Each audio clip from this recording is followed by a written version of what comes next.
Bismillahirrahmanirrahim. Assalamualaikum warahmatullahi wabarakatuh. Alhamdulillahirabbil alamin. Alhamdulillahil karimil wahhabir rahimit tawwab. Ghafirid dambi wa qabilit tawb. Syadidil iqabi. Dit tawli la ilaha illahu. Ilahul awwalina wal akhirin.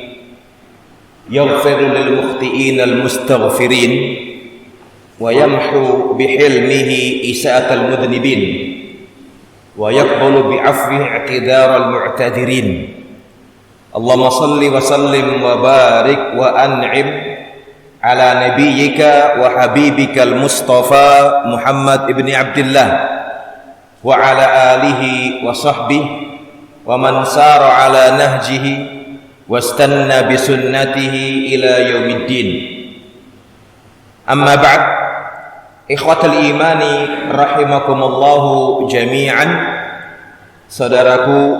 saudaraku seiman seaqidah jamaah kajian Masjid Al-Burhan Soka Salatiga. Alhamdulillah, kalimat syukur hamdalah tadi senantiasa menghiasi bibir kita, membasahi lidah kita setiap kali di antara kita merasakan, mendapatkan begitu banyak karunia ilahi yang tercurah, terlimpah kepada kita, nikmat iman, nikmat Islam, nikmat kesehatan, kesempatan dan kekuatan, sehingga dengan izin dan takdirnya pula di pagi hari yang berbahagia ini kita bisa bersama-sama melangkahkan kaki kita dengan berusaha mengikhlaskan niat, membulatkan tekad untuk melanjutkan perjuangan kita dalam rangka thalabul ilmi, menuntut ilmu. Bersama-sama kita ingin duduk di majelis ini, di masjid ini, di rumah, di antara sekian banyak rumah Allah di muka bumi ini, untuk mengkaji dinul Islam, mempelajari ayat-ayat Allah dan sabda Rasulullah SAW, dan berupaya semaksimal mungkin agar setiap orang di antara kita bisa memahami dua wahyu tadi, Al-Quran dan Al-Hadis, dengan pemahaman yang benar sebagaimana yang dipahami oleh mereka para ulama Ahlus Sunnati wal Jamaah yang diawali oleh generasi utama di muka bumi ini, mereka para sahabat Nabi, kemudian tabi'in dan tabi'ut tabi'in, dan para ulama yang meniti jejak mereka hingga akhir zaman.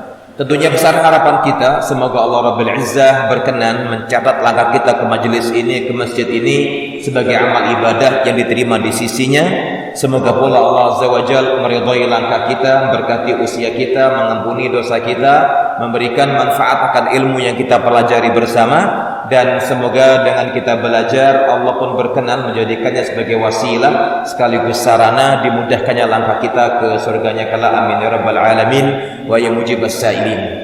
Ikhwatul iman rahimakumullah jami'an, jamaah kajian yang dirahmati Allah Rabbul Izzah.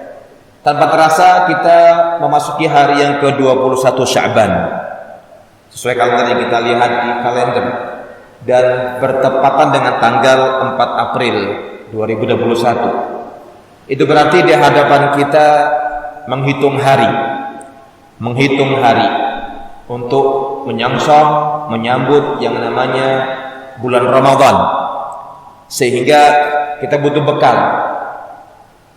Yang sekarang kita akan mengangkat tema adalah Ramadan antara harapan dan kenyataan. Mengapa demikian? Mengapa saya katakan Ramadan antara harapan dan kenyataan? Karena setiap kita akan memiliki harapan dan angan-angan, namun kenyataan di lapangan belum tentu bisa selaras dan berbanding lurus dengan yang kita harapkan. Makanya di antara pesan para ulama, mereka mengatakan, berapa banyak di antara kita, wa kam min mu'ammilin, di antara kita memiliki harapan dan angan-angan, wa khanahu amaluhu, tapi angan-angannya mengkhianatinya. Berapa banyak di antara kita berusaha menyempurnakan agenda ibadahnya, aktivitas amal ibadahnya, tapi umur tidak menjamin keberadaan dia bisa menyempurnakan sisa amal ibadahnya. Sehingga formula baku yang sering Allah sampaikan kepada kita, dan ini sering diulang-ulang oleh para duat, para ulama, para masyayikh, para mubalik, para kiai, yang mereka mengutip di ayat terakhir ayat 34 surat Luqman.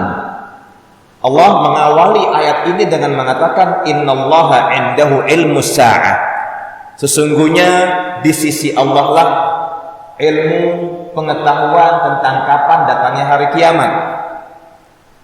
Wa yunazzilu al-ghais, dan Allah pula yang maha mampu menurunkan hujan dan menghentikannya. Wa ya'lamu ma fil arham, dan Allah maha mengetahui kondisi manusia sejak dia di rahim ibunya. Di rahim ibunya artinya apa? Kelak janin ini, cikal bakal bayi ini akankah termasuk dalam golongan yang bahagia fid dunya wal akhirah, ataukah celaka fid dunya wal akhirah? Kemudian Allah mengatakan di penghujung ayat ini, wa ma tadri nafsum madza taksibu ghada wa ma tadri nafsum bi ayyi ardin tamut. Ini yang kita garis bawahi. Ini yang harus selalu kita pegangi, kita yakini, jadikan sebagai pegangan hidup kita, prinsip hidup kita. Ketika Allah sudah mengingatkan kita dengan ayat ini, dengan mengatakan wa ma tadri nafsum madza taksibu ghada. Setiap orang di antara kita tidak akan pernah tahu apa yang akan dia kerjakan hari esok. Mungkin akan dibantah oleh orang di antara kita yang biasa membuat sebuah planning, perencanaan, rencana, agenda, ya. Tapi ingat, kapasitas Anda akan berhenti pada sebuah planning saja, perencanaan saja. Mengapa demikian? Hari esok bukan milik saya. Hari esok bukan milik Anda. Milik siapa? Allah. Karena Allah yang berhak menentukan dan memilih siapakah di antara kita yang bisa berjumpa dengan hari esok. Ini yang harus kita pegangi. Untuk apa? Menjadi lecutan buat kita, motivasi buat kita, agar setiap orang di antara kita tidak menunda, tidak mengulur, dan tidak berleha-leha untuk berbuat, tanda kutip, berbuat apa? Amal kebajikan. Berbuat apa? Amal soleh. Berbuat apa? Segala perbuatan yang bisa mendatangkan ridhonya Allah, menyelamatkan dari kemurkaan Allah, dan menyelamatkan saya dan Anda dari siksa nerakanya Allah. Itu konsep hidup kita yang Allah ajarkan kepada kita. Lalu Allah mengatakan di petikan terakhir ayat 34 surat Luqman ini dengan mengatakan wa ma tadri nafsum bi ayyi ardin tamut. Setiap orang di antara kita, setiap jiwa di antara kita tidak akan pernah tahu di bumi yang mana dia akan meninggal dunia. Sehingga sering kata para ulama memberikan sebuah nasihat kepada kita, arahan kepada kita, ya. Dan ini sering digaungkan oleh para dai, para ustadz, para mubaligh, para ulama, para masyayikh, para kiai, para ajengan, bahwasanya kaum salaf sebelum kita itu sudah berdoa kepada Allah 6 bulan sebelum Ramadan. Sehingga Ibnu Rajab Al-Hambali dalam kitab Lataif Ma'arif dan juga dari para ulama salaf, Ma'la bin Fadl menukil ungkapan dari Yahya bin Abi Katsir yang ini sering digaungkan oleh para ulama.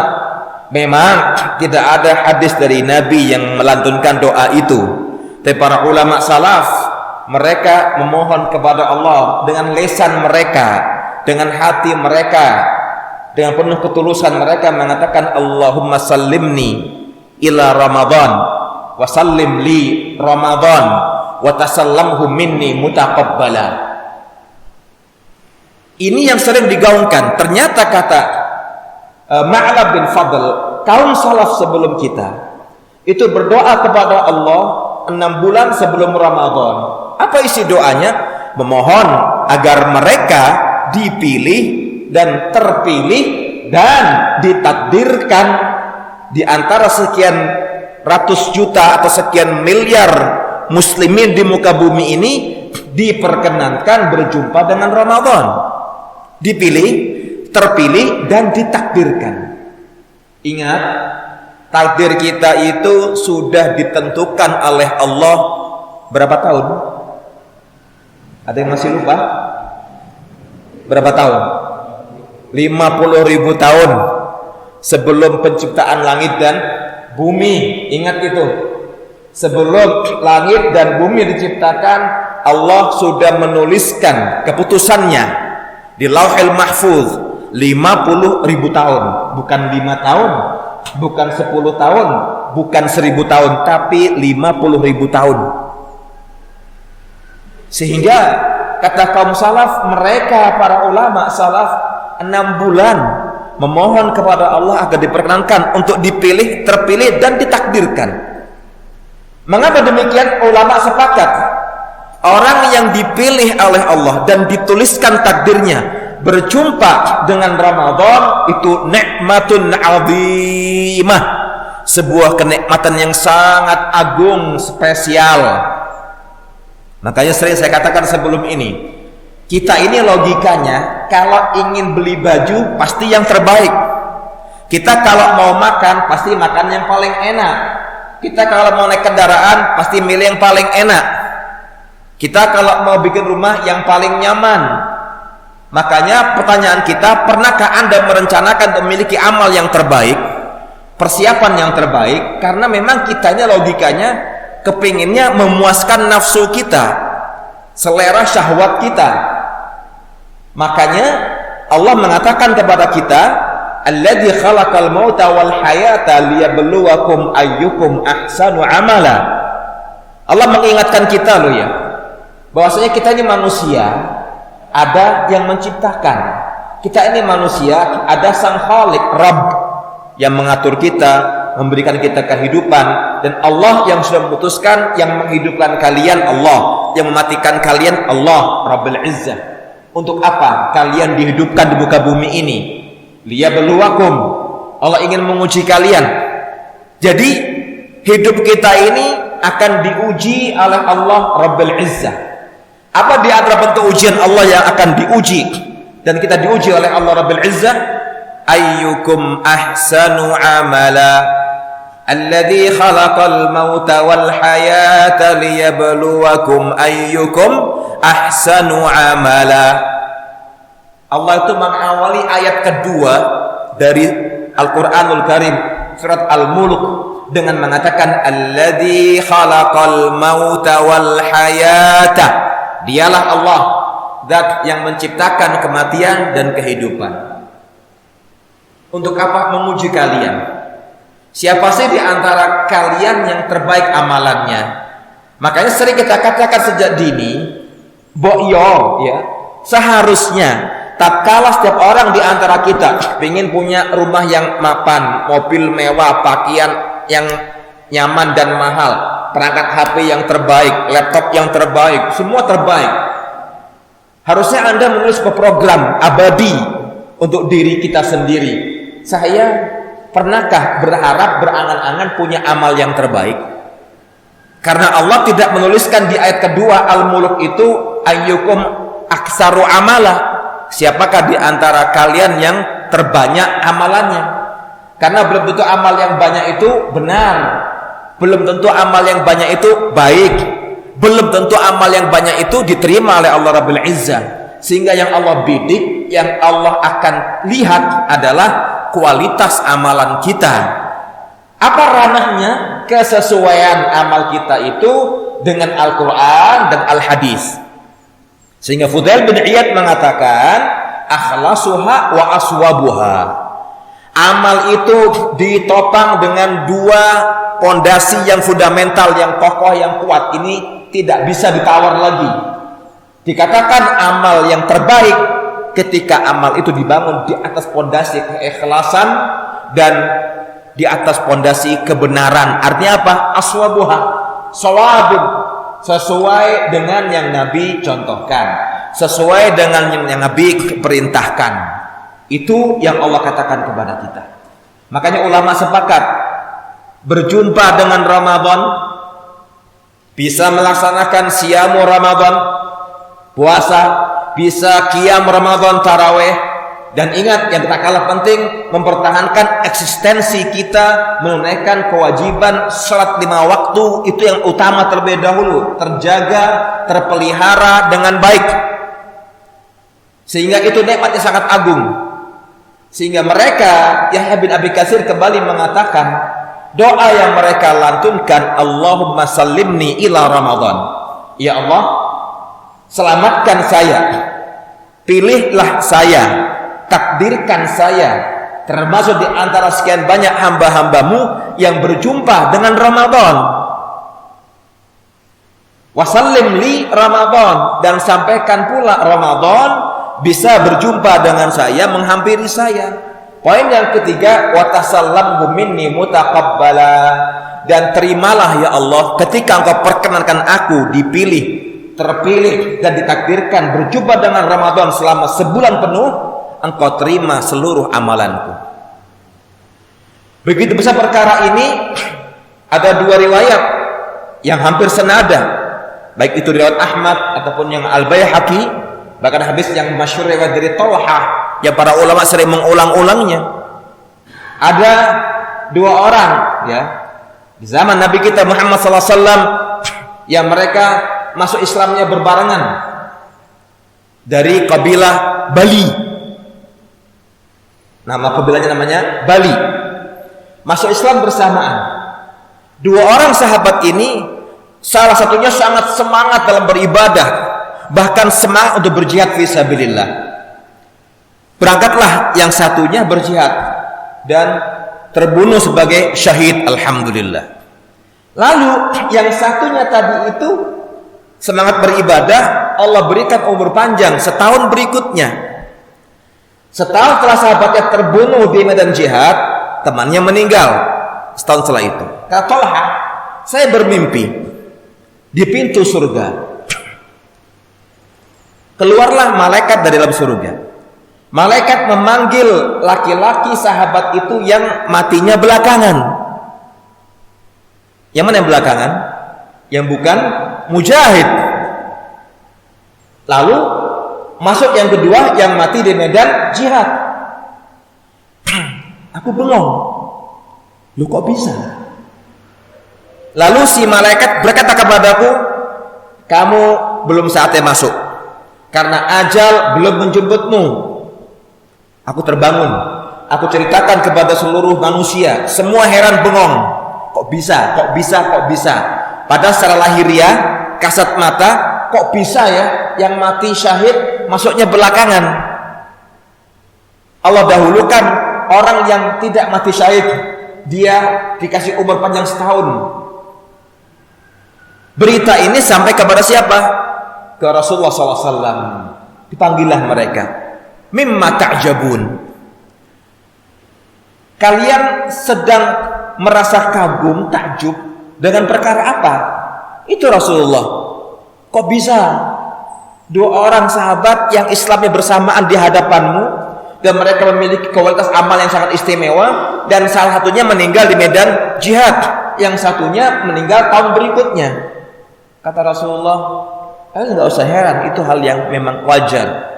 Bukankah yang tadi engkau lihat dalam mimpimu, didahulukan masuk ke surga itu, Allah berikan kesempatan hidup setahun setelah mujahid?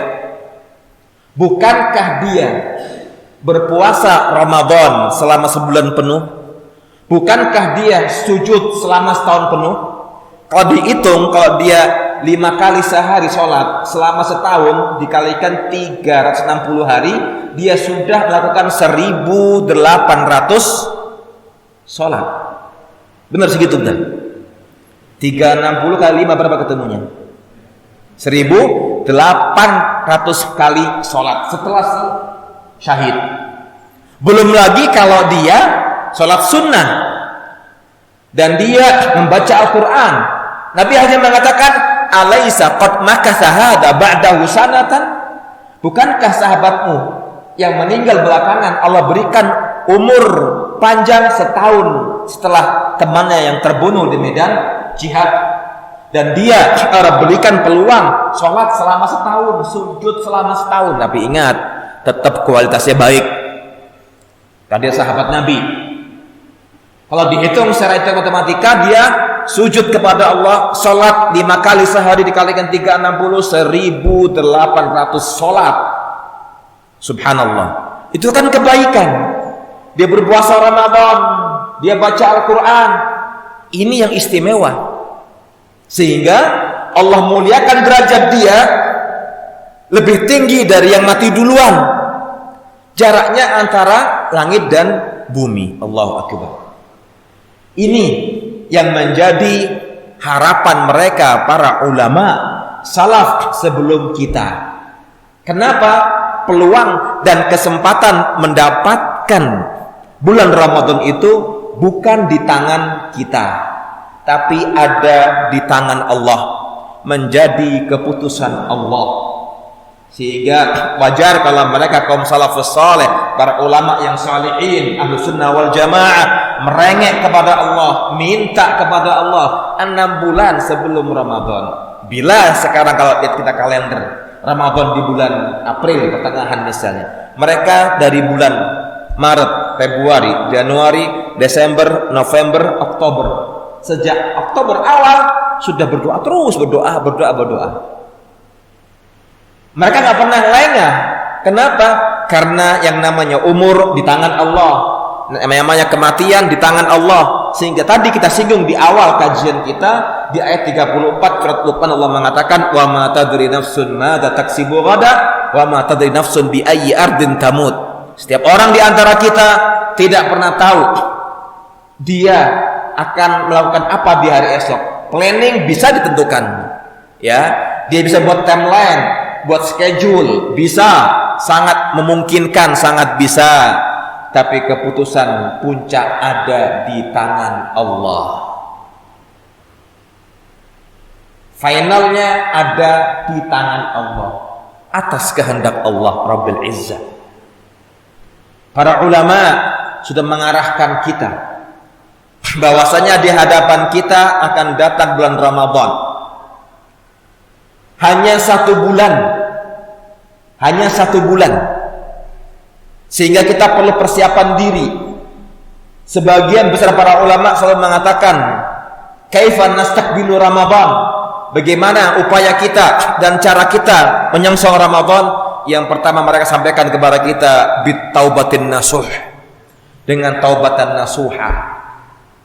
Loh, kok suruh tobat lagi Ustaz? Ya, persiapkan diri Anda sebaik-baiknya, karena orang yang menghadap Allah setelah bertobat kepadanya, maka seperti seorang hamba yang tidak memiliki dosa. Karena kapasitas Ramadan ketika datang di hadapan kita itu sudah digambarkan oleh para ulama ahlu sunnah wal jamaah dengan mengatakan ata Ramadhanu mazra'atal ibad litathhiril qulubi minal fasad fa'addi huquqahu qawlan wa fi'la wa zadaka fattakhidhu lil ma'ad faman zara'al hububa wa ma saqaha ta'awwaha nadiman yaumal hasad. Kata para ulama, akan datang menghampiri kalian bulan Ramadan, bulan yang digambarkan oleh para ulama mazra'atul ibad, ladang bercocok tanam. Kita kalau tinggal di pedesaan, di perkampungan yang asri, hijau, orang sering mengatakan back to nature, alami, natural. Kita punya lahan, ladang, kebun, kita akan garap semaksimal mungkin. Di hadapan Anda Allah siapkan ladang, mazra'atul ibad. Ramadan seperti ladang untuk kita bercocok tanam, menanam yang kita ingin tanam, mengolah kembali tanah itu, diolah, dicangkul, dibersihkan agar siap ditanami.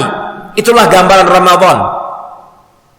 Apa esensinya? Ulama menambahkan di bait kedua, litabhiril qulubi minal fasad. Kita berpuasa kelak untuk membersihkan hati dari noda dosa dan kemaksiatan. Fa'addi huquqahu, sehingga siapapun di antara kita, kata para ulama, yang Allah izinkan, yang Allah takdirkan, yang Allah pilih berjumpa dengan Ramadan, fa'addi huquqahu, tunaikan hak dan kewajiban Ramadan dengan baik dan benar dari ucapanmu dan perbuatanmu. Wazadaka, dan bekalmu. Fattakhidhu lil ma'ad, persiapkanlah untuk kelak di hari kebangkitan ketika setiap orang di antara kita berdiri menghadap Allah di hari kiamat kelak. Wazadaka, bekalmu siapkan. Kalau kita mau safar, kita dengan matang menyiapkan segala perbekalan. Kendaraan dimaksimalkan, sudah berkali-kali di-tune up, diservis, dipastikan tekanan anginnya normal, mesinnya normal, AC-nya normal. Oh, ini mungkin musim panas. Disiapkan dalam mobil aqua sekian dus, misalnya air minum sekian dus, air mineral sekian dus, semuanya obat-obatan, fisik disiapkan, baju disiapkan. Oh, kita akan pulang kampung ini sebulan, siapkan 10 koper misalnya. Begitu matang segala persiapan kita, ditulis yang dibawa itu dari pakaian luar, pakaian dalam, perlengkapan mandi, sholat, segala macam makanan, uang. Pernahkah Anda merinci persiapan apa yang sudah Anda siapkan? Karena ketika Allah mengatakan wazadaka, bekalmu, fattakhidhu lil ma'ad, persiapkan untuk kelak di hari kebangkitan, hari kita berjumpa dengan Allah Rabbul Izzah. Karena kadang kita nggak seimbang, kita kadang tidak adil, tidak insaf. Kita itu kalau mau safar nggak mikir-mikir, pokoknya maksimal, bekal dimaksimalkan, semua disiapkan, matang, iya. Bahkan dulu di antara kita kalau mau pulang kampung itu biasanya kalau mau lebaran itu beli tiketnya 6 bulan sebelum pulang. Kalau orang masalah tiket doanya sudah 6 bulan sebelum dia ketemu Ramadan. Kenapa? Di antara kita logikanya pesan tiket sebelum Ramadan untuk 6 bulan murah katanya. Semua diatur dengan matang. Pernahkah kita yang saat ini mempersiapkan segalanya dengan benar, dengan matang, dengan segala kesiapan? Dipetikkan bait yang berikutnya, mereka mengatakan faman zaro al-hububah. Mereka memberikan sebuah ilustrasi. Maka barang siapa yang menanam benih wa masaqaha dan tidak menyirami dengan baik benih tadi, ta'awwaha nadiman, kelak hari kiamat akan bangkit menghadap Allah gigit jari. Kenapa? Ketika semua orang yaumal hasad sudah memanen hasil yang dia tanam. Kita kalau punya lahan ditanami bibit unggul dan subur, yang kita lakukan dua hal pasti, siqayatuha wa himayatuha. Kalau ini saya gambarkan bibit unggul, saya tanam di sini. Ini bakal bagus tumbuhnya dengan dua indikator. Satu, siqayatuha, disirami. Yang kedua, himayatuha, diberikan proteksi agar tidak diganggu oleh gulma, tanaman liar, agar tidak diganggu oleh hewan liar, dipageri. Subhanallah. Tanamannya kita tanam, kita pageri, kita sirami supaya tumbuh maksimal. Kapan tubuh kita ini, diri kita ini disirami kebutuhan nutrisi rohaninya, amal-amal kebajikan, amal solehnya? Kapan? Jangan sampai kita termasuk golongan yang tadi dikatakan faman zaro al-hububa, barang siapa di antara kita sanggup menabur benih tapi nggak bisa merawatnya, nggak bisa menyirami dengan baik, nyesel nanti hari kiamat, penyesalan yang mendalam. Dan ingat, tidak ada yang namanya remedi, tidak ada pengulangan, tidak ada pengulangan kembali berbuat amalan. Makanya Ali bin Abi Thalib pernah mengatakan, ad-dunya darul amal lal jaza wal akhirah darul jaza lal amal. Dunia ini tempat kita beramal, tidak menunggu balasan. Akhirat adalah ladang kita menerima pembalasan, dan sudah tidak ada amalan, tutup sudah. Itu berarti peluang dan kesempatan yang Allah berikan kepada kita, manfaatkan sebaik-baiknya. Kenapa di awal dengan taubat? Karena taubat itu kita kembali kepada Allah. Karena taubat itu kita menyesali atas dosa yang kita lakukan. Karena taubat itu kita bertekad tidak mengulangi dosa lagi. Karena taubat itu kita meninggalkan dan menanggalkan segala perbuatan dosa. Setiap orang di antara kita pasti punya cita-cita keluar dari Ramadan seperti bayi yang baru lahir dari rahim ibunya. Itu cita-cita tertinggi seorang hamba yang beriman kepada Allah dan hari akhir. Kenapa taubat? Karena setiap orang di antara kita sudah pasti berpotensi berbuat dosa dan salah. Sekalipun dia seorang ustadz, seorang kiai, seorang syekh, seorang alim, sudah pasti berpotensi. Kenapa? Nabi sudah menyematkan kepada kita predikat yang namanya anak Adam itu khata. Sing jenenge yang namanya anak Adam sudah melekat dalam dirinya predikat khata. Berulang-ulang berbuat kesalahan, berpotensi berbuat dosa berkali-kali. Bukan sekali loh ya, berkali-kali. Karena biasanya kalau bahasa orang awam, sekali berbuat dosa berhasil akan ambil dosa yang kedua karena nggak konangan, nggak ketahuan. Lihat itu. Nabi sudah mengatakan kullu bani Adam khata. Setiap anak Adam manusia itu khata, akan terus berulang berbuat kesalahan, berbuat dosa. Wa khairul khata'in at-tawwabun. Tapi sebaik-baik seorang hamba yang sering berulang berbuat salah dan dosa, yang banyak bertaubat kepada Allah Rabbul Izzah. Sehingga jika di antara kita dari bulan Rajab dan Sya'ban masih belum bisa meninggalkan dosa, simak pesan ulama berikut ini. Apa kata mereka? Ya dalladhi ma kafahu dzambu fi Rajabin hatta asa rabbahu fi syahri Sya'bani. Laqad adallaka syahrus sami ba'dahuma fala tusayyirhu aidan syahra isyani. Watlul Qur'ana wasabbih fihi mujtahida fa innahu syahru tasbihin wa qur'ani. Wa kam ra'aita mimman shama fi salafin min baini ahlin wa jiranin wa ikhwani afnahumul maut wastabqaka ba'dahumu hayyan fama aqrabul qasi minad dani. Kalau muncul pertanyaan, bagaimana dengan kami Ustaz? Sebagian dari kami masih bergelimang dengan lumpur dosa, berkutat dengan lumpur dosa. Segera taubat. Ulama mengatakan kepada kita, ya dzalladzi ma kafahu dzambu fi Rajabin, wahai seorang hamba yang enggak pernah puas berbuat dosa kepada Allah di bulan Rajab, hatta asa rabbahu fi syahri Sya'bani, sampai belum puas di bulan Sya'ban pun dikenyangkan dengan kemaksiatan, dengan perbuatan dosa. Mereka mengatakan, laqad adallaka syahrus sami ba'dahuma. Allah akan menaungimu dengan bulan Ramadan, dengan bulan puasa. Setelah Rajab, Sya'ban ada Ramadan. Allah akan menaungimu dengan bulan Ramadan, bulan puasa. Apa harba ulama pada kita? Mereka mengatakan fala tusayyirhu aidan syahra isyani.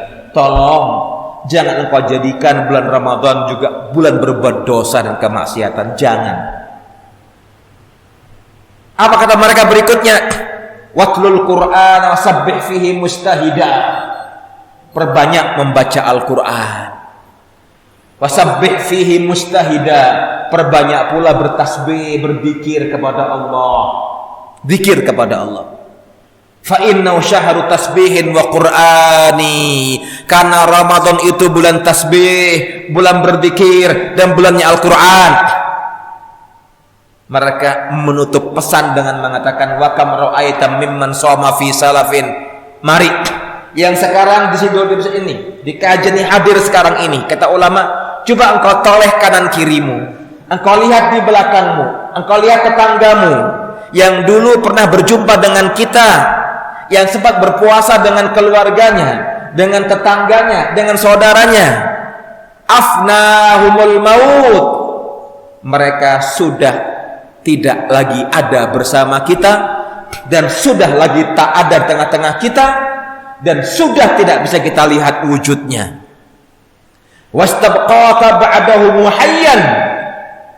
Dan ketika saat ini engkau menyaksikan teman-temanmu yang kemarin bersamamu puasa bareng Anda, baca Quran dengan Anda di masjid, bertemu dengan Anda, buka bersama Anda, afnahumul maut, sudah dihilangkan dari hadapan Anda dengan kematian, sudah dijemput oleh kematian, dan Allah saat ini memberimu kesempatan dalam kondisi hidup. Fama aqrabul qasi minad dani. Kok kayaknya baru kemarin ya peristiwa itu. Jadi setahun tuh nggak lama, jangan setahun, 10 tahun tuh nggak lama. Saya dan Anda coba lihat, orang tua kita meninggal kapan? Saya katakan, oh bapak saya tahun 2003 misalnya, ibu saya 2013, kakak saya 2007, kayaknya baru kemarin. Dan lama 2003, 2007, 2013 itu kayaknya baru kemarin. Maka kata para ulama, fama qarabul qasim minad-dani, seolah waktu yang lama itu terasa singkat, dekat banget. Sekarang kita ini sudah menikmati 2 kali Ramadan di masa pandemi. Nggak pernah nyangka kita kan. Ini kata para ulama, fama qarabul qasim minad-dani, yang tadinya kita anggap jauh, masih ada waktu panjang, kok kayaknya singkat banget. Kita semua sepakat, padahal baru kemarin kita puasa, udah puasa lagi. Kayaknya kita baru kemarin buka selebaran flyer larangan mudik. Ini muncul lagi larangan mudik. Kapan ya puasa itu kemarin dia? Kita dibikin bingung. Saya masih ingat ya, tanggal 10 Maret tahun kemarin di Jakarta, saya masih melihat dari 50 orang penumpang di bandara itu paling 5-10 orang pakai masker. Belum parah. Seminggu setelah itu sampai ke Semarang saya 17 Maret digaungkan lockdown. Sekarang bulan April, sudah setahun. Kayaknya baru kemarin. Ini yang kata para ulama, fama qarabul qasim minad-dani. Sungguh waktu itu sangat cepat berlalu, dan yang dulu kita anggap itu jauh, kok kayaknya dekat banget, sangat dekat. Sangat dekat. Kemudian yang berikutnya, kalau kita mau jujur, perhatikan dengan seksama orang-orang sekitar kita, terlepas dari perbedaan dan ragam ya strata titel mereka, dari kalangan awam, orang yang berilmu, orang yang apapun. Lihat, kalau kita mau jujur, pandang di depan Anda manusia yang sebentar lagi berhadapan dengan Ramadan tidak lepas dari 3 golongan. 1, mereka berbahagia. Golongan yang kedua, mereka bersedih. Golongan yang ketiga, tidak ada reaksi, mati rasa. Ini realita lapangan kita. Kalau kita mau jujur, manusia yang ada di hadapan kita, ya, bukan depan saya ini ya, bukan ya, di luar sana. Ya. Di luar sana kalau kita mau jujur, manusia itu ada 3 golongan ketika akan berjumpa dengan puasa Ramadan. Yang pertama, mereka berbahagia. Siapa mereka? Orang-orang yang beriman. Siapa mereka? Orang-orang yang bertakwa. Siapa mereka? Orang-orang yang mengidamkan kebahagiaan di dunia wal akhirah. Siapa mereka? Orang yang merindukan surganya Allah. Siapa mereka? Mereka mengharapkan rahmatnya Allah, maghfirah Allah, ampunannya, dan surganya Allah. Bahagia mereka, sangat bahagia. Maka di antara sahabat Nabi itu yang sangat dekat dengan beliau, manusia terbaik setelah nabinya siapa? Abu Bakar As-Siddiq. Itu kalau diberikan peluang bisa bersama Nabi, dia menangis, tapi itu air mata bahagia. Aisyah yang mengatakan, bapakku itu kalau lagi bahagia nangis banget dia, saking bahagianya. Kapan? Ketika diizinkan hijrah bersama Nabi Muhammad SAW. Abu Bakar Siddiq. Bahagia mereka. Kenapa? Di depan mereka sudah ada kabar gembira. Dalam sebuah hadis yang sahih riwayat Nasa'i, Nabi kita bersabda, "Idza jaa Ramadan futtihat abwabur rahmah." Jika datang Ramadan akan dibuka pintu-pintu rahmat. Kata para ulama, satu pintu rahmat ada sekian rahmat yang Allah siapkan. Fi rahmat katsira mimma la tu'addu wa la tuhsa. Idza jaa Ramadan, jika datang Ramadan, futtihat abwabur rahmah. Sudah Allah buka pintu-pintu rahmatnya. Kenapa demikian? Karena yang menentukan kita ke surga Allah tidak hanya serta-merta karena amal kita. Ingat itu. Yang bisa memasukkan Anda ke surga Allah bukan murni mutlak karena amal kebajikan kita. Tapi apa itu? Rahmatnya Allah. Rekam itu. Nabi pernah mengatakan, la yudkhilu ahadakum amaluhul jannah wala anta ya Rasulullah wala ana illa ayyadaghammadani Allah birahmatin minhu. Bukanlah semata-mata karena amal yang dikerjakan oleh salah seorang di antara kalian yang memasukkan dia ke surga Allah. Bukan mutlak karena amal saja. Betul, kita disuruh beramal. Iya, wajib. Sahabat bertanya, ya Rasulullah, wala anta ya Rasulullah? Tidak pula engkau Rasulullah, tidak pula aku. Makanya hati-hati, jangan bangga dengan nasab Anda. Nasab Anda nggak jamin ke surga loh ya. Nabi mengatakan, faman batta'ahu amaluhu lam yusri' bihi nasabuhu.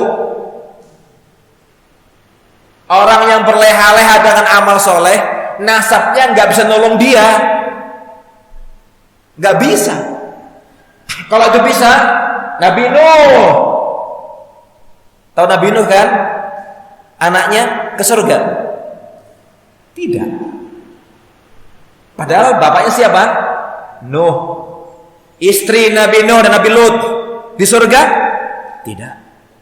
Maka Nabi mengatakan faman batta'ahu amaluh lam yusri' bihi nasabuh. Orang yang berleha-leha dalam beramal karena merasa nasab saya ini mulia, wis dijamin surga. Keliru Mas. Salah Anda bilang begitu. Nabi menegur kita, nasabmu tidak bisa menjamin keselamatanmu di dunia wal akhirah. Nabi pun mengingatkan putrinya Fatimah. Memang Fatimah sudah diberi kabar gembira oleh nabinya, Fatimah engkau ke surga. Tapi ingat, bukan berarti ketika Fatimah berstatus putri Nabi bisa nyaman berbuat dosa, nggak bisa. Nabi mengatakan, ya Fatimah, silakan kau minta kepadaku harta duniawi, aku kasih. Tapi ingat kata Rasulullah, la ughni anki minallahi syai'a. Nanti hari kiamat saya nggak bisa berbuat apa-apa. Dan niku Fatimah putrinya Nabi yang sudah di warning sama kanjeng Nabi. La ughni anki minallahi syai'a. Mengko nanti hari kiamat do, bapakmu ini nggak bisa nolong kamu. Kenapa? Setiap orang di antara kita akan dipanggil oleh Allah dan diinterview. Kok bukan interogasi? Nah, interogasi nggak ada yang selamat. Kan beda ya antara interview dengan interogasi. Beda nggak? Beda ya. Interogasi detail golek salai.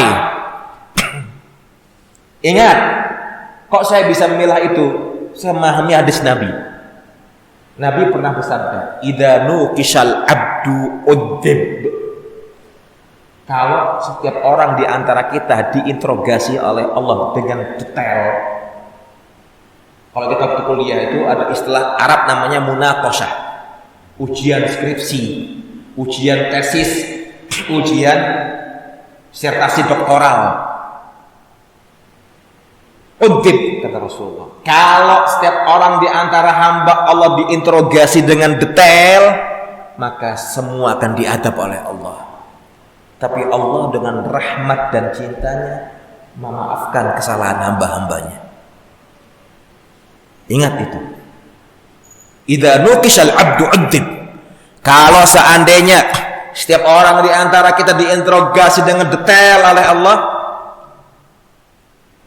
nggak akan selamat kita.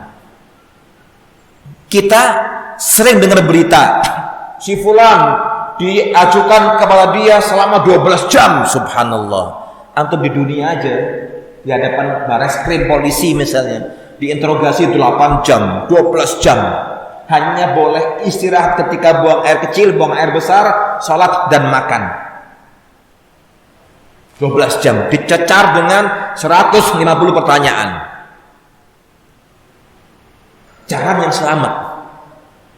Itu di dunia.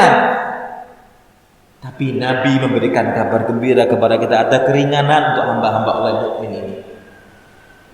Ada keringanan, dipermudah. Karena beliau mengatakan idza nuqishal abdu udzib. Jikalau seandainya seorang hamba di antara kita diinterogasi oleh Allah dengan detail, udhib, sudah pasti akan diazab. Tapi Allah mengatakan wa ya'fu an katsir. Allah lebih mengutamakan untuk memaafkan kesalahan hambanya.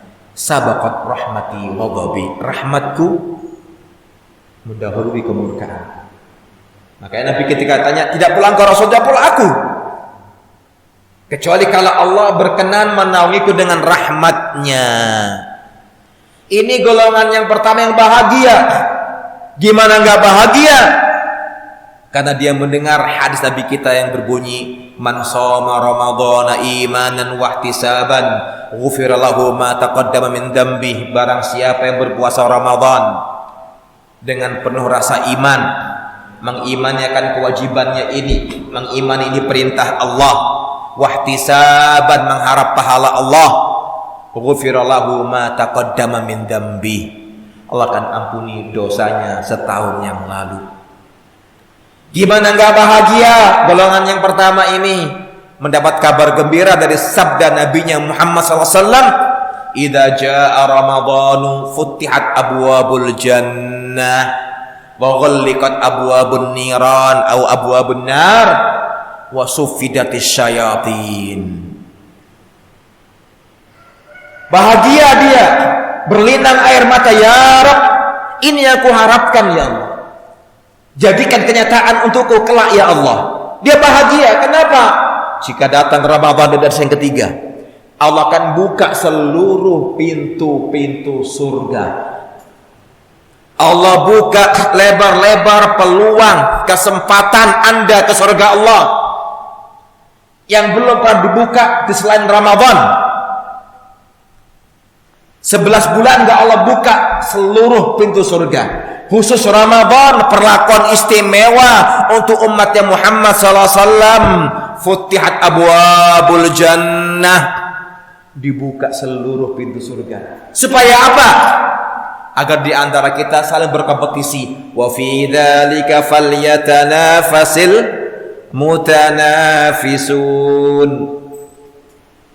Ini Allah katakan kepada kita di petikan ayat Al-Mutaffifin, wa fi dzalika falyatanafasil mutanafisun, sehingga agar mereka hamba-hamba Allah itu saling bertanafus, berkompetisi, berlomba sesuai dengan Allah sampaikan kepada kita, fastabiqul khairat. Berlomba-lombalah kalian dalam hal kebaikan. Berlomba-lomba dalam hal kebaikan. Jangan berlomba-lomba dalam hal keburukan. Sehingga yang Allah sampaikan kepada kita, wa fi dzalika falyatanafasil mutanafisun. Kalau di antara kita mau berkompetisi, maka musabaqah ila daril akhirah. Ayo berkompetisi menuju negeri akhirat. Ayo berlomba-lomba meraih surganya Allah, meraih maghfirahnya Allah. Bahagia mereka. Wa ghulliqat abwabun nar, ditutup seluruh pintu neraka. Allah enggak mengizinkan hambanya berbuat dosa, wis tak tutup neraka selama Ramadan. Kurang apa lagi? Allah tambahkan kepada kita, wa suffidatis syayatin, para syaitan yang jahat dibelenggu oleh Allah sehingga mereka tidak bisa bebas melenggang kangkung mengganggu manusia. Subhanallah. Ini bentuk cintanya Allah kepada kita. Ini bentuk penghargaan Allah kepada umatnya Muhammad SAW.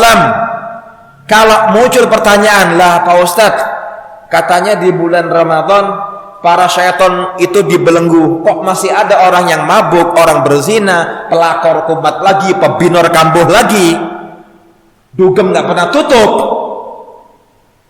Kata para ulama, ada dua penafsiran. Yang pertama, ada riwayat yang mengatakan yang dibelenggu dengan sangat kuat adalah syaitan yang paling jahat. Artinya ada sebagian kecil syaitan yang masih berkeliaran.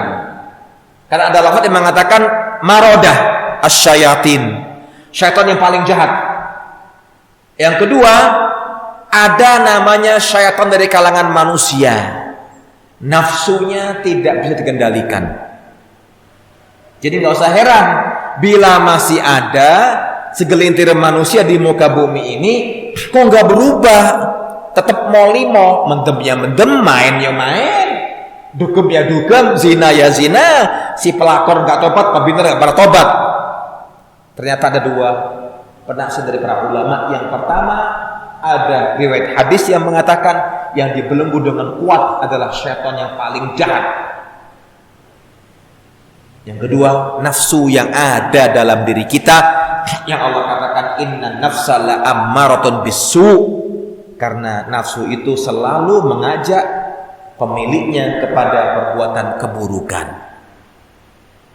Bahagia mereka golongan yang pertama ini. Kenapa? Subhanallah, banyak peluang, banyak kesempatan yang pada intinya mereka diiming-imingi pahala oleh Allah Rabbul Izzah. Terlebih ketika Allah mengatakan kullu amal ibni Adam lahu illa siyam fa innahu li wa ana ajzi bihi. Seluruh amal anak Adam itu menjadi milik dia, langsung menikmati pahalanya. Illa siyam, kata Allah, kecuali puasa, itu milikku, kata Allah. Artinya apa? Allah nggak main-main masalah puasa. Artinya apa? Allah turun tangan, menangani sendiri tentang masalah puasa. Wa ana ajzi bihi, kata Allah, saya yang akan membalasi langsung. Satu kebaikan dengan 10 kali lipat sampai berlipat-lipat ganda, tak terhingga.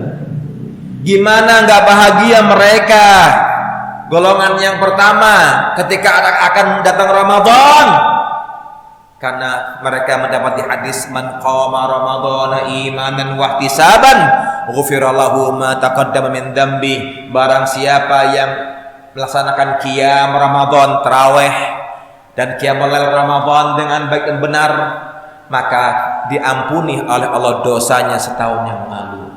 Gimana nggak bahagia? Dia mendapati hadis man shallama al imami hatta yansharif kutiba lahu qiyamul lailatin.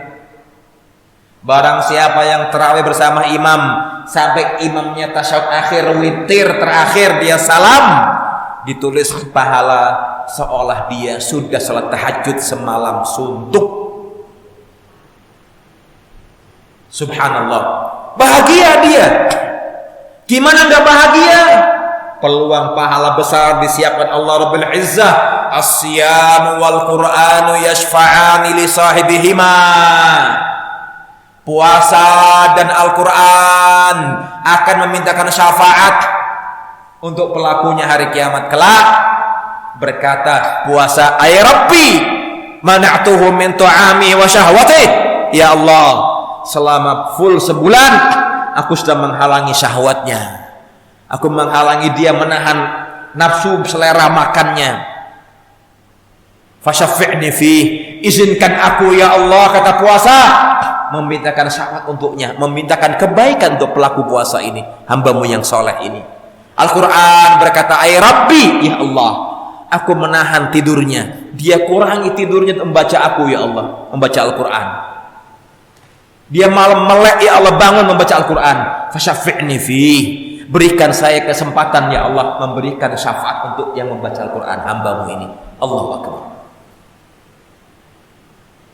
Padahal selain Ramadan, Nabi sudah mengatakan iqra'ul Quran, bacalah Quran oleh kalian. Fa inna ya'ti yaumal qiyamati syafi'an li ashabi, karena Al-Quran kelak hari kiamat akan datang memintakan syafaat untuk pembacanya. Allahu Akbar. Gimana nggak bahagia golongan pertama yang sang Ramadan, karena dia mencari pahala sangat mudah.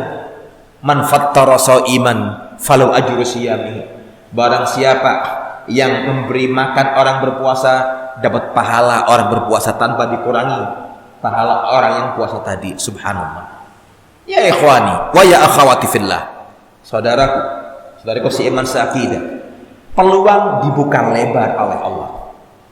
Hanya orang yang punya iman sajalah berbahagia menyongsongnya, berharap bisa mendapatinya, memohon Allah izinkan dia berjumpa dengannya. Ini orang pertama, orang-orang yang beriman, orang-orang yang berharap kebahagiaan. Golongan yang kedua, sedih. Siapa mereka? Ahlul fujur, ahlul ma'asi, ahlul nifaq, ashabul qulubil maridah, pelaku dosa, orang-orang munafik, orang yang hatinya berpenyakit. Sedih dia. Waduh, Ramadan. Kenapa mas? Ya ini nggak boleh, itu nggak boleh, pacaran nggak boleh, judi nggak boleh, zina nggak boleh, mendem nggak boleh, mabuk nggak boleh, ya, makan nggak boleh. Sedih gua. Ini di antara ciri orang ashabul qulub maridah, orang yang hatinya berpenyakit, sedih ketika datang Ramadan. Kenapa? Terbelenggu. Kenapa? Dia nggak bebas. Dia nggak bebas. Kenapa? Nggak nyaman. Makanya orang-orang yang mereka mengaku muslim tapi meneriakkan slogan hormati orang yang nggak puasa, la haula wala quwata illa billah. Iya, Anda saya hormati kalau Anda sedang haid, sedang nifas, Anda lansia nggak boleh puasa, ya saya hormati. Tapi kalau Anda sehat, jasmani rohani, umur masih kuat, terus suruh dihormati nggak puasa, la haula wala quwata illa billah.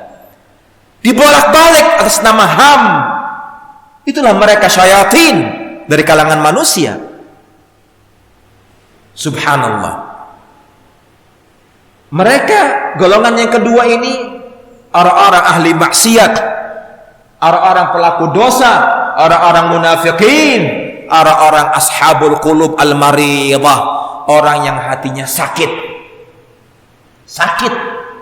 Kok bisa? Iya, kadang-kadang benar, kadang-kadang sakit. Ini bahaya. Orang yang hatinya sakit itu bahaya loh ya. Potensi kambuhnya besar. Sehingga mereka sedih ketika ada Ramadan. Kenapa? Wah, harus baca Quran, utuh hatam, harus nahan syahwat, nggak boleh jima di siang hari begitu menikah, nggak boleh berbuat dosa, nggak boleh pacaran, nggak boleh chattingan sama yang bukan mahramnya, nggak boleh dugem, nggak boleh mendem, nggak boleh mabuk. Wah, berat, Islam berat katanya. Ini bisikan syaitan. Karena yang namanya syaitan itu akan mengesankan kepada kita amal ketaatan itu berat, membelenggu hakmu, mengekang kebebasanmu. Sehingga sering kita dengar mereka ungkapan freedom, bebas bro, merdeka, mulut gua, tangan gua, kaki gua, duit gua, mobil gua. Cuek mereka, nggak peduli, sehingga sedih. Golongan yang ketiga, ini yang kita katakan tidak ada reaksi. Besok Ramadan, memang ada. Gua nggak ngefek tuh katanya, nggak peka. Karena kalau kata orang Semarangan, kalau orang nggak peka namanya apa? Ya pekok kan gitu. Iya. Kalau kata orang Semarang itu, kalau orang nggak peka namanya pekok. Kata orang Jakarta PA atau bego. Lihat, ada golongan ketiga yang mereka ini yaitu PA. Ya, mati rasa. Ramadan. Memang ada apa? Biasa aja tuh. Hujan ya hujan, panas ya panas, ya ada malam, ada siang, ada pagi. Emang kenapa? Dan efek. Ini yang namanya qalbuhu mayyit, atine wis mate, is dead. Is dead. Mati hatinya. Dia malah bingung. Yang ini kenapa bahagia? Emang ada apa? Kan kadang semua hal sama. Gue biasa aja tuh. Makan ya makan, main ya main, dugem ya dugem, nggak ada apa-apanya, sama aja. Ini bahaya. Ini yang dikatakan qalbuhu mayyit. atine wis mati. Ya. Lihat. Orang yang hatinya mati,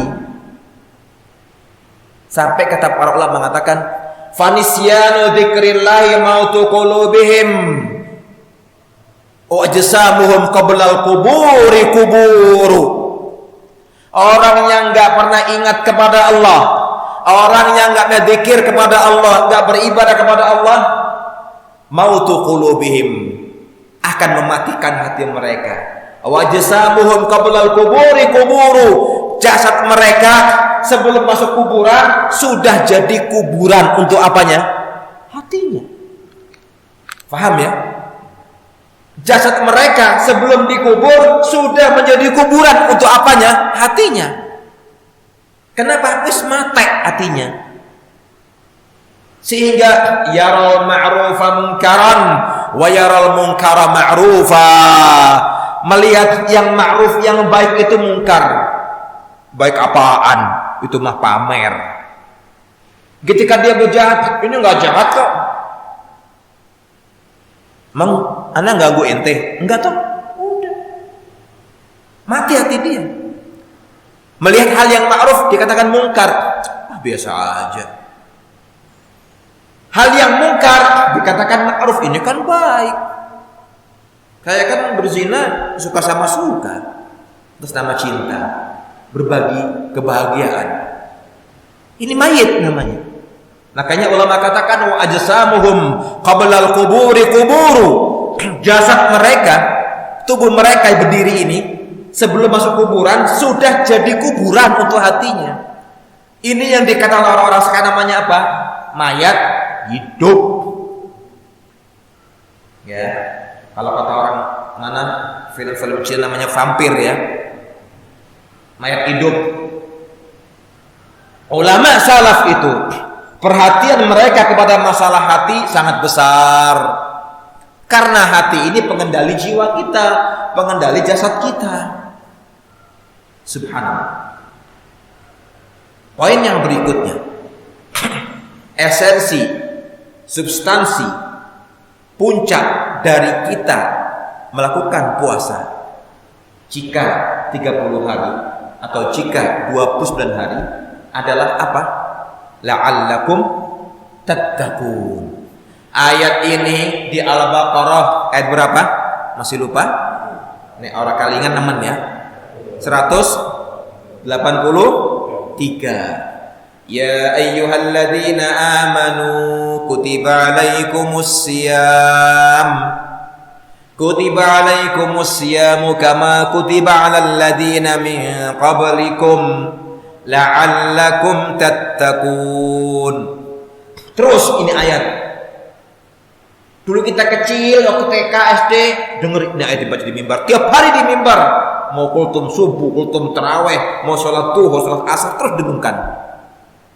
Tapi sempatkah di antara kita ketika telah tumbuh dewasa mencermati kandungan ayat ini? Itu masalahnya. Sempatkah kita orang mukmin, orang muslim, mukminah, muslimah mencermati dengan seksama yang Allah mau dari ayat ini? Allah mengawali ayat 183 Al-Baqarah dengan mengatakan, Ya ayyuhalladzina amanu. Wahai orang-orang yang beriman, yang diseru wong sing duweni iman, yang diajak orang-orang yang beriman, yang diingatkan orang-orang yang beriman, yang dielengke orang-orang yang beriman, yang digiring orang-orang yang beriman, yang disapa orang-orang yang beriman. Karena orang-orang yang beriman sajalah setiap kali ada perintah Allah, sami'na wa ata'na. Hanya orang beriman sajalah ketika ada larangan Allah, sami'na wa ata'na.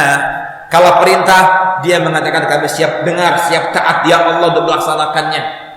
Kalau orang beriman dengan larangan Allah, kami siap dengar, siap taat ya Allah untuk meninggalkannya. Itu orang beriman. Sampai Syekh Jabir Abu Bakar Jabir Jazairi rahimahullah ta'ala, pengarang tafsir Aisyah Tafasir, itu bikin buku khusus yang berjudul Nida'atul Rahman li Ahlil Iman. Seruan, panggilan ajakan dari Sang Rahman untuk orang-orang yang beriman. Beliau menulis ada 90 ayat di Al-Quran yang berbunyi ya ayyuhalladzina amanu. Syekh Abu Bakar Jabir Az-Zairi jazakallahu anna wa anil muslimina khairal jaza menulis buku itu. Ternyata di Al-Quran ada 90 ayat yang berisi awalannya ya ayyuhalladzina amanu. Buku beliau terkenal itu. Nida'atur Rahman li ahlil iman. Seruan, panggilan Sang Rahman untuk orang-orang yang beriman. Kembali ke ayat ini, kita katakan esensi kita berpuasa untuk meraih predikat takwa. Kutiba alaikumus siyam, diwajibkan atas kalian berpuasa. Kama kutiba alal ladzina min qablikum, sebagaimana juga diwajibkan umat sebelum kalian. Jadi umat sebelum kalian pun diwajibkan puasa. Supaya apa? La'allakum tattaqun, agar kalian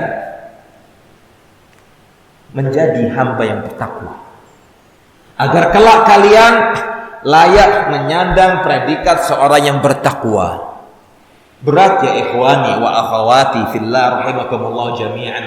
Tidak mudah Anda meraih ketakwaan. Butuh perjuangan berat. Butuh perjuangan berat.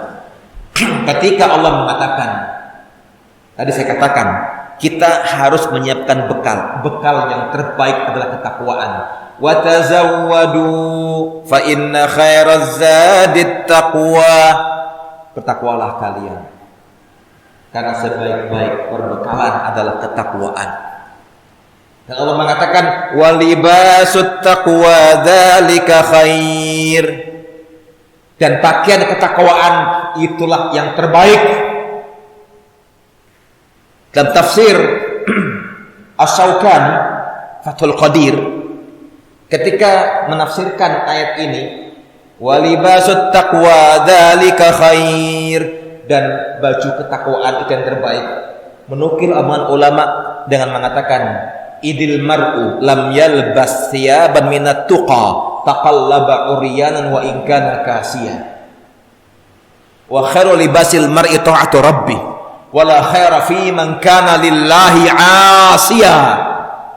Kata beliau, ulama mengatakan idil mar'u, ketika ada manusia di antara kita lam yalbas, belum pernah menghiasi tubuhnya dengan pakaian ketakwaan, taqallaba uryanan wa in kana kasiyan, sejatinya dia telanjang walaupun pakai baju.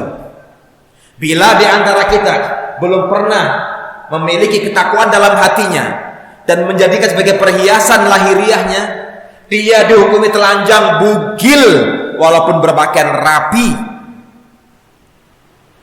Apa kata para ulama? Wa khairu libasil mar'i ta'atu rabbih, sebaik-baik pakaian seorang hamba itu ketaatan dia kepada siapa? Allah, Rabbnya. Ini baru is the best. Wala khaira fi man kana lillahi asiya, tidak ada kebaikan sama sekali jika ada di antara kita selalu berbuat dosa kepada Rabbnya, nggak punya rasa malu sama sekali. Takwa. Dari kita TK, SD, SMP sampai sekarang tua pun akan terus digaungkan itu la'allakum tattaqun.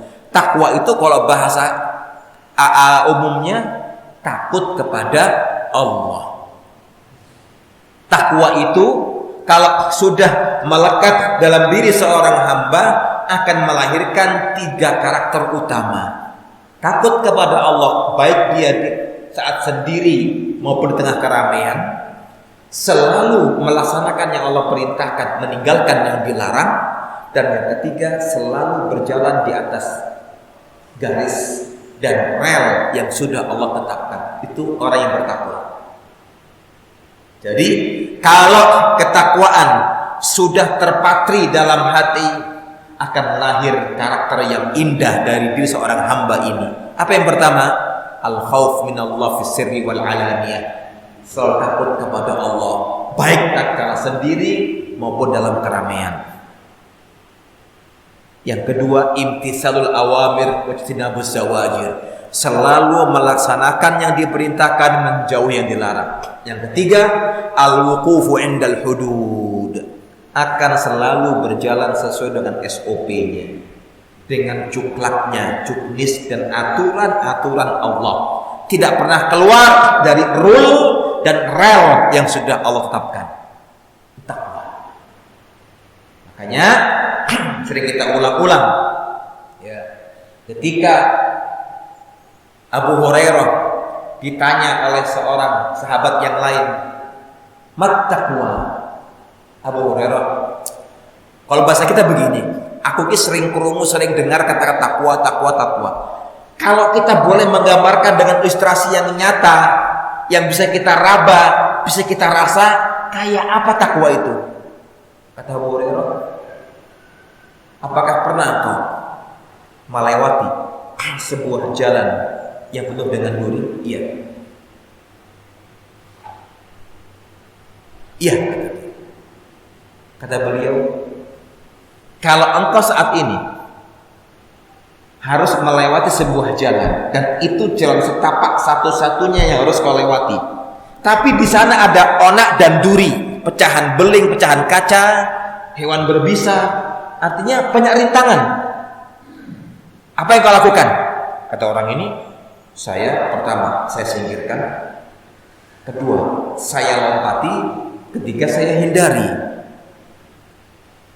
Kata Abu Hurairah, itulah takwa. Dosa yang ada di hadapanmu itu engkau singkirkan.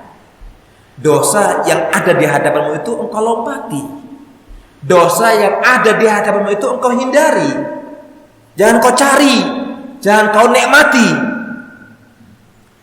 Pesan dari sahabat yang mulia tadi, siapa namanya?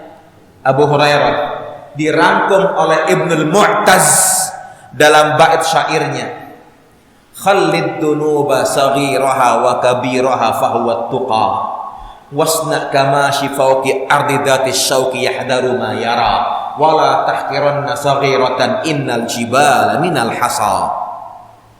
Ibnu Mu'taz merangkum ilustrasi Abu Hurairah tadi dengan bait syairnya, khallid dunuba saghiraha wa kabiraha fahuwa tuqa, tanggalkan seluruh dosa yang kecil dan yang besar. Kenapa? Karena kita barangkali di antara kita sanggup meninggalkan dosa paling besar, tapi yang kecil eman-eman. Ngopo mas? Belum sanggup Ustaz. Tinggalkan. Khalli, kosongkan dirimu, tanggalkan dari dalam dirimu dan tinggalkan olehmu seluruh dosa yang paling besar dan yang paling kecil. Fahwat tuqa, itulah hakikat takwa. Wasna kamashi fauqi ardi dhati syauq yahdaru ma yara. Posisikan dirimu seperti seorang hamba yang harus melewati jalan setapak yang dipenuhi oleh onak dan duri, yahdaru ma yara, jalan penuh kewaspadaan, menghindari dan menyingkirkan. Wala tahqiranna saghiratan, kata mereka, jangan pernah sekali-kali kau meremehkan dosa kecil. Karena dosa besar itu berangkat dari dosa kecil. Kita sering mengatakan, ini bahaya, ini bola salju. Kita sering dengar ungkapan itu kan, ini bola salju.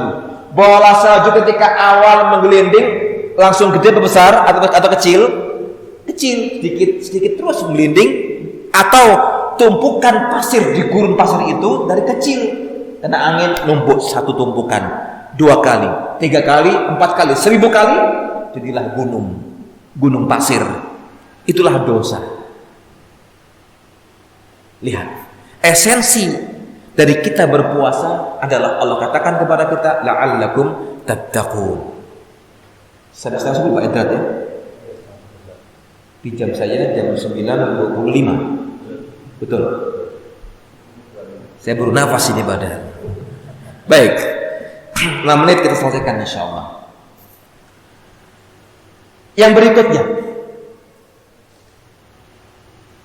Kita sudah menyadari yang namanya kesempatan itu cuma datang berapa kali? Sekali. Makanya pesan yang Nabi sampaikan kepada kita dan juga Ibnu Umar katakan kepada para sahabatnya, idza asbahta fala tantadiril masa wa idza amsaita fala tantadiris sabah. Kalau engkau hari ini mendapati waktu pagi, jangan nunggu sore. Dan juga sebaliknya, kalau nanti sore Allah takdirkan Anda berjumpa dengan sore hari, jangan nunggu esok pagi untuk berbuat kebajikan. Kan dulu slogan kita orang Indonesia sering mengatakan Belanda masih jauh, Ustaz. Pengalaman dijajah. Saya mencermati begini, pantas sudah dijajah dulu katanya. Dicambuk kalau memang malas mungkin ya. Walaupun kita katakan gak semuanya malas, tapi ingat, kepekaan dan kebodohan itu yang menjadi titik tolak orang akan mencari kita. Anda bisa bayangkan, negara kita dijajah Belanda 350 tahun, 3,5 abad. Dan ketika kita merdeka, kita mengatakan jangan berikan peluang bagi penjajah untuk masuk lagi. Harusnya kita pun sama slogannya, jangan berikan peluang untuk syaitan mengganggu saya, merusak saya, karena peluang yang Allah berikan kepada kita cuma sekali. Fursah Dhahabiyah la tu'awwad. Dulu kalau kita bahasa Saudi itu selalu ada iklan slogan yang dikatakan hadhi fursah dhahabiyah la tu'awwad. Ini peluang emas, gak mungkin diganti, gak ada gantinya. Sama dengan kita, kalau kita pagi ini mendapat waktu pagi, manfaatkan sebaik-baiknya. Sholat, zikir, istighfar, baca Quran, beramal soleh. Kerja, iya saya akan kerja. Selingi dengan istighfar, dengan tasbih, dengan zikir, baca Quran, terus seperti itu. Yang selalu saya katakan berulang-ulang, jangan kita mengatakan saya tidak punya waktu luang, Ustadz. Bohong. Luangkan waktu Anda. Kita selalu berargumentasi, saya gimana ya, punya waktu luang enggak? Luangkan waktu Anda. Sempatkan waktu Anda. Sempatkan. Luangkan. Jangan menunggu waktu luang. Kita sering katakan, Anda ketika tiba saatnya untuk buang air kecil, Anda berani bilang, nanti ajalah, bisa ditahan. Sakit. Ketika Anda buang air besar, ditahan. Eman-eman, barmangan sate, duren, nanti ajalah 5 jam lagi. Pusing kepala Anda. Kalau bisa tahan, kalau ambrol, sudah. Anda ketika haus, segera minum. Anda ketika ngap-ngapan, ingin istirahat segera. Itu yang kita lakukan. Anda atau kadang saya pribadi berdusta dengan diri sendiri. Saya nggak punya waktu luang, bohong. Luangkan waktu Anda. Luangkan. Jangan berikan syaitan masuk menghampiri kita mengatakan, tenang bro, masih ada waktu. Tidak. Ketika Nabi bilang sama kita, idza asbahta fala tantadril masa. Ketika ada pagi jangan nunggu sore. Kenapa ya ikhwan wa akhwati fillah? Karena kita nggak tahu, 1 detik berikutnya itu kita nggak tahu. Kita kan sering dengar atau buka grup, innalillahi rajiun, mati. Loh, baru saya ngebel dia kok sudah mati. Ini loh kok mati? Nggak usah heran. Mau ada COVID, mau nggak ada COVID, yang namanya kematian sudah diputuskan oleh Allah. Kita itu sudah diberikan predikat innaka mayyitun. Sungguhnya engkau wahai Muhammad mayit. Wa innahum lamayyitun. Dan juga mereka mayit. Hanya saja waktunya yang berbeda-beda. Makanya Nabi ketika diambil malaikat Jibril Yang pertama disampaikan Jibril kepada Nabi Muhammad SAW, ya Muhammad ish ma syi'ta fa innaka mayyitun. Silakan kau pilih gaya hidupmu, style hidupmu menurut seleramu. Innaka mayyit. Kamu akan mati. Jangan pernah menunda waktu untuk berbuat kebajikan. Ingat, peluang dan kesempatan hanya sekali, tidak dua kali. Allah tidak akan memutar waktu kita ke belakang. Tidak akan bisa. Dan tidak ada yang pengulangan sama sekali. Sehingga manfaatkan waktu sehat kita, beribadah semaksimal mungkin. Waktu luang kita, maksimalkan ibadahnya sebelum sibuk kita. Waktu kaya, maksimalkan dengan sedekah. Lihat, kata Nabi, raihlah yang 5 sebelum datang yang 5. Sehat ketika masih hidup, ketika waktu luang, ketika apa? Kaya, dan apa lagi? Sehat. Karena orang sering tertipu dengan dua hal. Ni'matani maghbunun fihima katsir minan nas. Ada dua kenikmatan yang kebanyakan manusia tertipu dengannya, as-sihhatu wal faragh. Nikmat sehat dan waktu luang. Sehingga peluang yang ada di hadapan kita jangan sia-siakan.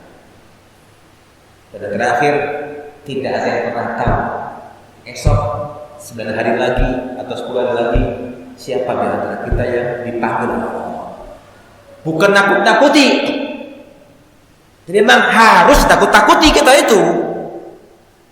Ya, kenapa? Karena kita nggak pernah tahu. Tapi kita berhak berdoa kepada Allah.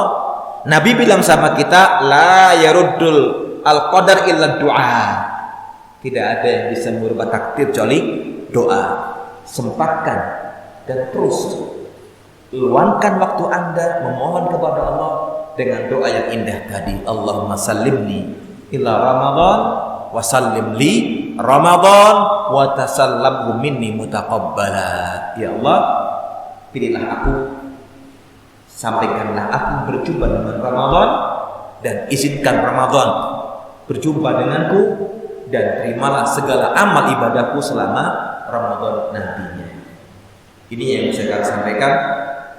Mudah-mudahan bisa memberikan manfaat untuk saya pribadi dan semua di sini. Dan semoga Allah Rabbul Izzah jadikan kita semua yang di sini khususnya dan di luar sana muslim muslimat diizinkan oleh Allah, dipilih oleh Allah termasuk yang berjumpa dengan Ramadan selama sebulan penuh dan bisa maksimalkan ibadahnya, memaksimalkan amal solehnya, maksimalkan peluang yang Allah berikan kepada kita semua. Allahumma amin. Aqulu qouli hadza walhamdulillahirabbil alamin. Subhanakallahumma bihamdika asyhadu an la ilaha illa anta astaghfiruka wa atubu ilaik. Assalamualaikum warahmatullahi wabarakatuh.